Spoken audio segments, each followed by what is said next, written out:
Bismillahirrahmanirrahim. Assalamualaikum warahmatullahi wabarakatuh. Berjumpa lagi di Mutiara Investment Club. Setelah 2 minggu, Mutiara Investment Club tidak hadir menyapa teman-teman sekalian. Kali ini di waktu yang baik ini kita berjumpa lagi. Masih dalam suasana Hari Raya Idul Fitri. Tidak lupa saya mengucapkan selamat Hari Raya Idul Fitri 1443 Hijriah. Mohon maaf lahir dan batin. Baik, jadi setelah 2 minggu dan kemudian saya juga di grup Mutiara Investment Club, di grup Telegramnya, saya mengatakan saya tidak trading dulu selain pegang roti gitu ya, pegang saham roti maksudnya. Kemudian tadi sore atau hari Jumat sore tadi saya bilang IHSG dekat dengan support, minggu besok siap dengan stock pick baru, silahkan ditunggu ya gitu ya. Nah inilah kali ini saya akan membagikan stock pick itu.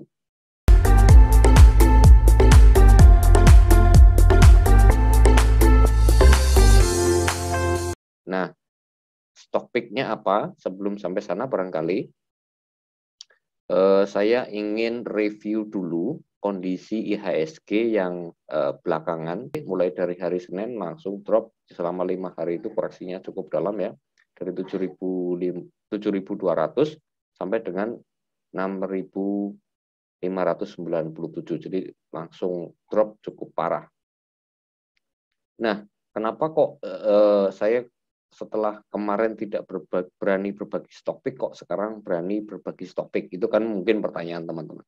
Alasan pertama bahwa ketika misalnya asing dari sini sampai sini, atau misalnya dana yang masuk untuk markup IHSG dari level 6.500 sampai 7.200-an ini, itu kurang lebih mungkin 30-an triliun dana masuk. Sementara dana yang keluar ini tidak lebih dari, saya yakin masih kurang dari 10 triliun. Masih kurang dari 10 triliun ya. Jadi maksudnya apa? Apa hubungannya dengan inflow dan outflow tadi? Maksud saya adalah begini. Kalau misalnya dana 30 triliun masuk untuk mengerek IHSG dari level 6.500 sampai dengan 7.200, lalu kemudian langsung keluar 30 triliun sekaligus, maka yang terjadi adalah IHSG akan sampai bawah, dan itu tidak menguntungkan bagi seorang pedagang. Dengan asumsi kita sebagai seorang pedagang, maka kalau benar memang dana itu memang mau keluar semua, maka idealnya harga akan ditarik dulu naik, baru kemudian pelan-pelan dilakukan distribusi. Jadi dropnya IHSG ini menurut saya tetap masih merupakan sebuah peluang. Walaupun sebenarnya kita tahu hanya beberapa emiten yang dalam skala big caps saja yang mengalami koreksi tajam. Beberapa saham di sektor energi justru malah baik-baik saja gitu ya. Nah, tapi bukan itu yang ingin kita bahas. Yang ingin saya sampaikan poinnya adalah tetap masih ada peluang, dan memang secara teknikal posisi IHSG ada di support yang menurut saya cukup kuat ya. Menurut saya cukup kuat. Artinya bukan berarti ini tidak mungkin jebol ke bawah, mungkin, tapi menurut saya tetap harus ada technical rebound untuk bisa, kalau misalnya mau jualan atau mau dana asing yang sebanyak itu mau keluar semua, tetap harus melakukan markup terlebih dahulu sehingga membuat situasi IHSG dalam beberapa waktu agak nyaman untuk digunakan trading. Itu inti yang ingin saya sampaikan. Oh ya, bagi teman-teman yang baru menemukan channel ini, silahkan subscribe channel ini dan aktifkan lonceng notifikasinya. Jangan lupa supaya teman-teman mendapatkan update mengenai kondisi pasar saham di bursa kita, gitu ya. Nah, dalam kondisi IHSG yang seperti ini, menurut saya daripada kita melakukan tebak-tebakan, lebih baik kita memilih untuk trading pada emiten-emiten yang mempunyai corporate action atau emiten-emiten yang masih mempunyai story ataupun katalis yang cukup kuat. Nah, misalnya emiten-emiten yang mempunyai story dan katalis yang cukup kuat, misalnya di sektor batu bara dan di sektor minyak barangkali beberapa ya. Nah, emiten-emiten yang mempunyai corporate action misalnya seperti yang sudah saya sebutkan di video terdahulu, yaitu sahamnya adalah Roti. Sampai hari ini saya masih pegang dengan keyakinan bahwa jika buyback terus dilakukan, maka akan terjadi orang bilang itu teori kering gulung. Jadi kalau misalnya supply di market makin mengecil karena terus di buyback, maka tinggal tunggu waktunya saja untuk harga naik ke atas gitu ya, karena permintaan ajak tapi supply-nya habis di buyback terus oleh emitennya. Oke, kita lanjutkan bahasannya. Nah, emiten yang akan saya sampaikan mempunyai beberapa alasan. Nah, sebelumnya saya ingin sampaikan disclaimer terlebih dahulu bahwa ini adalah analisa pribadi saya, bukan ajakan jual maupun beli ya. Jadi apapun emiten yang saya sampaikan di sini bukan ajakan jual maupun beli. Ini adalah murni analisa pribadi saya, dan nanti jika setelah saya sampaikan pertimbangan-pertimbangannya, alasan-alasannya, silahkan apabila Bapak Ibu teman-teman yang mempunyai perbedaan pandangan, silahkan tuliskan pada kolom komentar di bawah ini ya.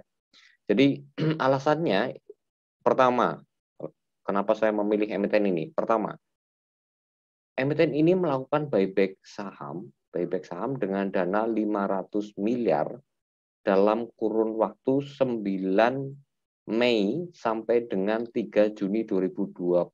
Jadi tersisa sekitar setengah bulan lagi ya, setengah bulan lagi. Nah, harga maksimal pembeliannya adalah 7.950 ya. Nanti kita lihat apakah benar info yang saya sampaikan. Yang kedua, emiten ini masuk ke dalam indeks MSCI ya. Ini fakta yang kedua.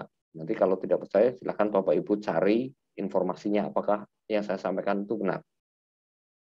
Yang ketiga, secara chart daily maupun weekly masuk akal. Mari kita cek satu persatu alasan yang saya sampaikan. Alasan pertama, ini tadi saya sampaikan ada buyback. Nah, nama sahamnya adalah LPPF ya, Matahari Department Store. Matahari Department Store itu akan melakukan buyback saham yang periode yang kedua pada tahun 2022 ini. Jadi sampai dengan 3 Juni 2022. Keterbukaan informasi publiknya silahkan nanti Bapak Ibu teman-teman sekalian cari di IDX ya. Dananya 500 miliar rupiah gitu ya. Nah, harga atasnya adalah 79.50. Sementara hari ini kalau tidak salah saya LPPF ditutup di harga 5.425. Jadi masih ada upside yang cukup lebar. Mari kita lihat dari sisi broker summary-nya. Kalau dilihat dari broker summary-nya terlihat BK mewakili Morgan Stanley, KI mewakili Cipta Dana Sekuritas. Kemungkinan aksi buyback ini dilakukan oleh Cipta Dana Sekuritas dengan kode broker KI. Ini saya ambilkan dari tanggal 9 Mei sampai dengan 13 Mei. Artinya sampai dengan perdagangan Jumat tanggal 13 Mei ya.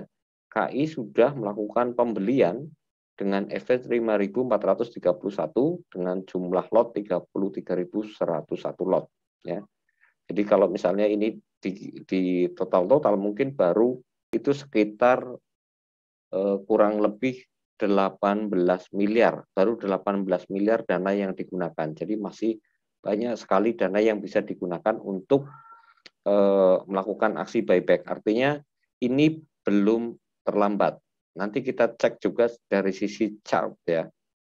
Dari sisi chart kita lihat gambar yang cukup besar terlebih dahulu dari sisi weekly.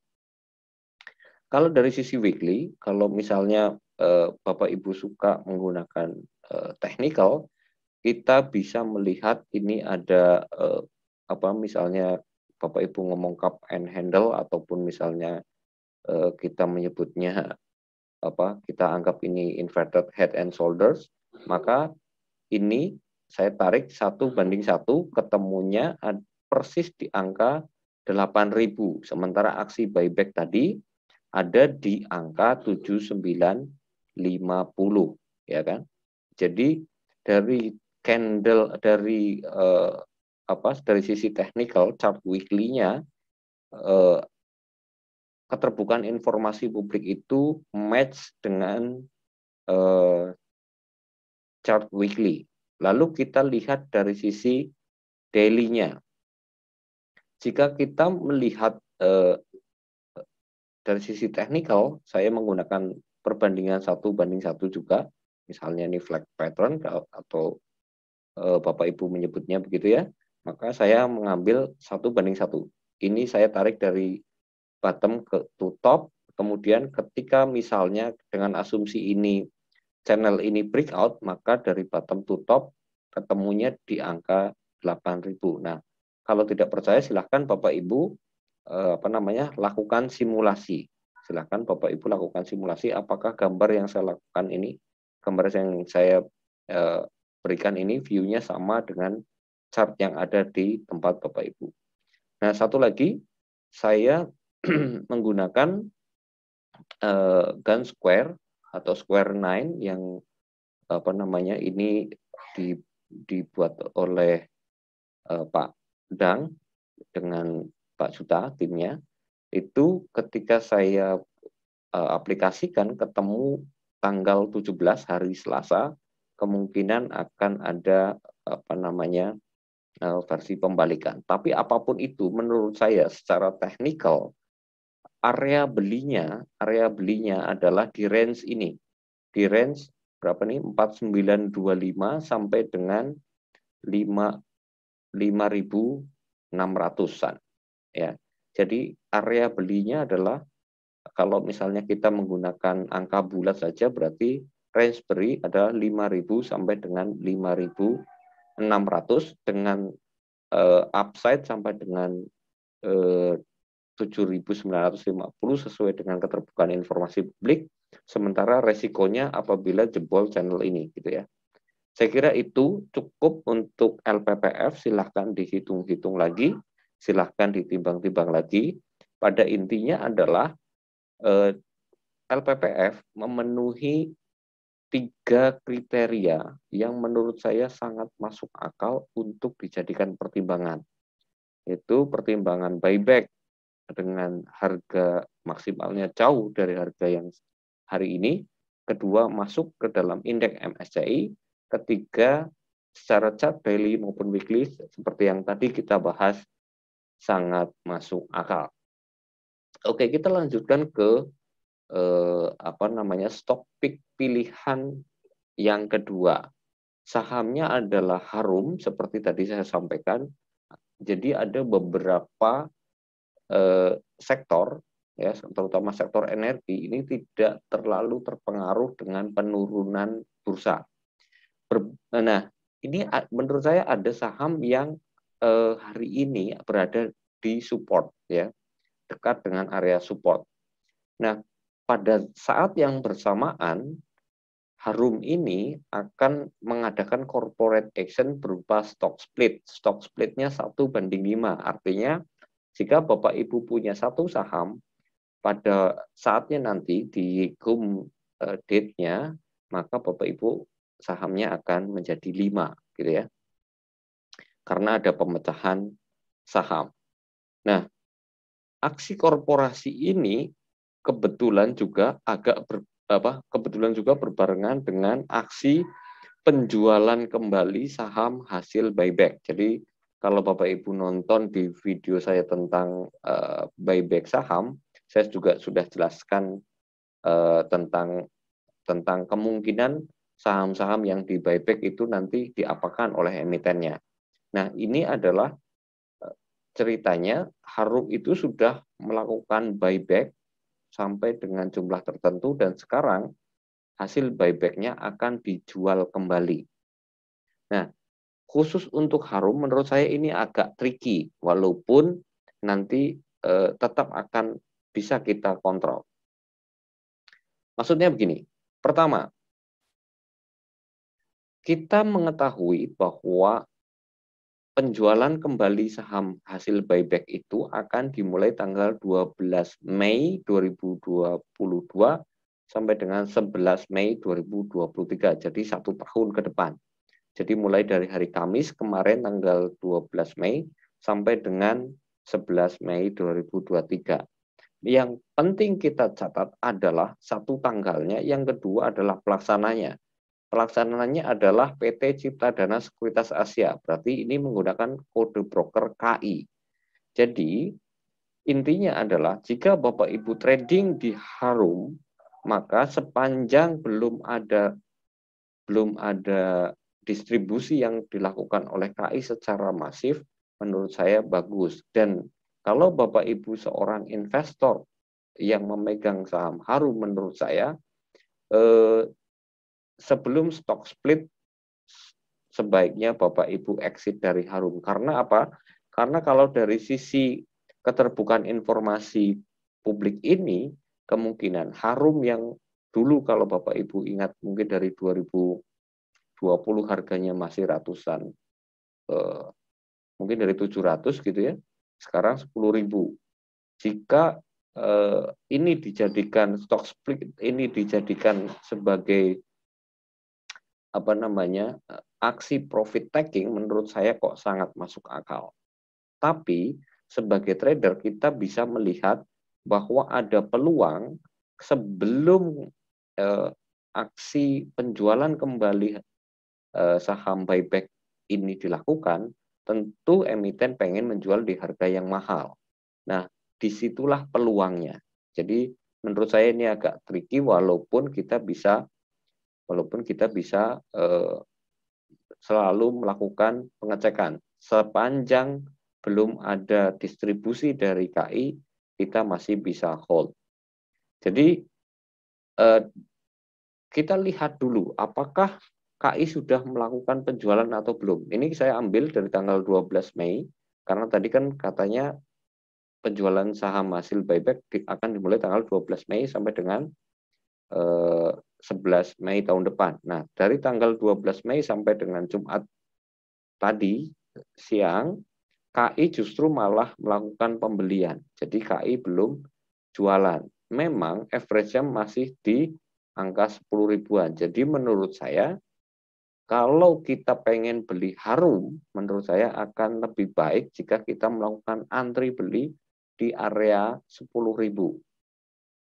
Jadi kalau misalnya kita mau trading di sini, misalnya kita asumsikan kita menggunakan Fibonacci retracement misalnya, dan kita menganggap akan ada akan membentuk lower high baru sebelum terjadi distribusi, maka kita bisa patok target harga kita adalah 13.000 atau minimal 12.000. Dengan stop loss-nya tidak usah jauh-jauh, misalnya 5% atau 2-3% dari angka level psikologis 10.000. Mungkin misalnya kita stop loss-nya 9.700, tapi kita taking profit pertamanya di 12.000. Jadi saya kira ini adalah risk reward yang cukup menarik. Nah, memang ada risiko jika kita telat atau kita bukan seorang trader yang telat, yang tidak bisa pantau saham ini untuk secara intensif. Jika kita lupa jual, bisa jadi ketika kita terkena distribusi, mungkin saja distribusinya akan jauh dengan asumsi 1:1 penurunannya adalah sampai di level ini. Jadi saya kira itu yang bisa saya sampaikan. intinya ada dua peluang, satu di LPPF dan dua di saham Harum.